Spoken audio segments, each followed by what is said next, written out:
The crisis at our southern border spiraling out of control with a record-breaking number of illegal crossings every single month. And now the Biden administration is reportedly weighing reinstating former President Trump's Remain in Mexico policy. Here now to react is retired acting ICE director and Fox News contributor, Mr. Tom Homan. Good morning to you, Tom.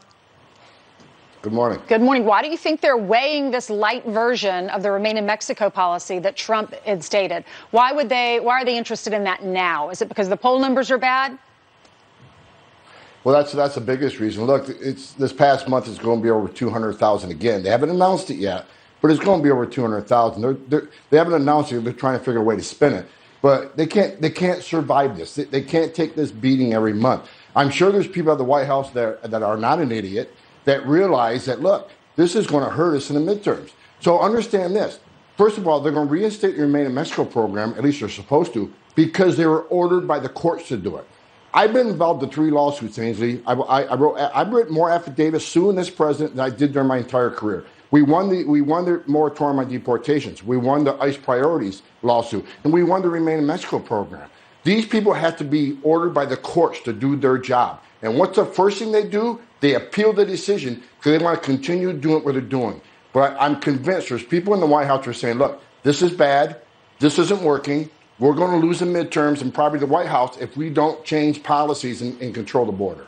There was a guy that's been on Fox several times. His name's Brent Smith. He's a rancher in Kenny, Texas, and he says he's had to spend $60,000 to repair the fences on his property. He said he found 3 bodies in the area last week. He says if you don't have a gun, you're going out on your own risk. He says we can't even walk in our backyards, even during the daylight. What are some of the stories you've heard down there?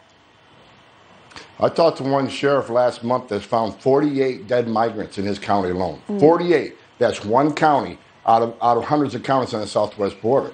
The thing I hear the most is about right now is the missing families, right? They over 112,000 children have entered this country illegally, which is the highest number in the history of the Border Patrol.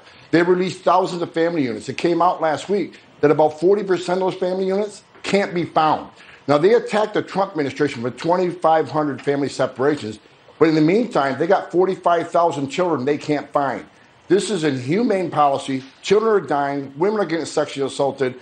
The record amount of fentanyl coming to this country has caused over 90,000 overdose deaths, and they're not doing a thing about it. They have to be ordered by the courts to do their job and secure the border. They're not doing it for the right reasons. They're not doing it because they want to save lives. They're not doing it because they want to help the Border Patrol. They're not doing it to secure the border. They're doing it for their political future. That's the only reason they're considering on changing some of these policies at all. What do you mean by that? They want Texas and Arizona, some of these other states to turn blue?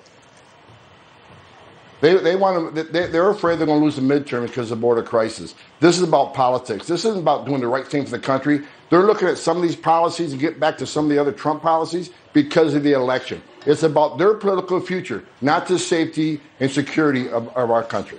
Yeah, and then you've got the Afghanistan problem. What do you expect in the midterm elections? Look, let's not leave the Afghanistan problem.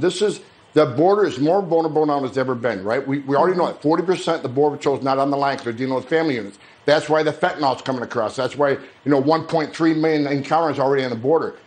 Thousands of terrorists have been released from the prisons of Afghanistan whose sole purpose in life is to do harm to this country. If you're a terrorist, want to come to this country to do us harm, you can't get a plane ticket, you can't get a visa because of the checks we've done since 9/11. You're going to come across the southwest border the same way 20 million others did. It's very scary. I read a story this morning that thousands of them have been deemed at risk, the ones that we have taken in from Afghanistan. Thank you so much, Tom, for being on with us.